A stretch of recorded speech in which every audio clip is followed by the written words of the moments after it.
పద్దెనిమిది పడిమెట్ల పైకెక్కి గుడికేగు భక్తులకు ఎదురొచ్చే బంగారు స్వామి ఇరుముడులు స్పృశించి శుభమనుచు దీవించి జన బృందముల చేరే జగమేలు స్వామి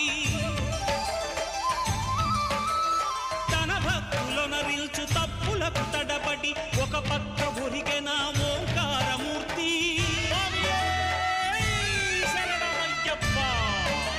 స్వాములందరూ తనకు సాయము కాగా ధీమంతుడై లేచే ఆ కన్య స్వామి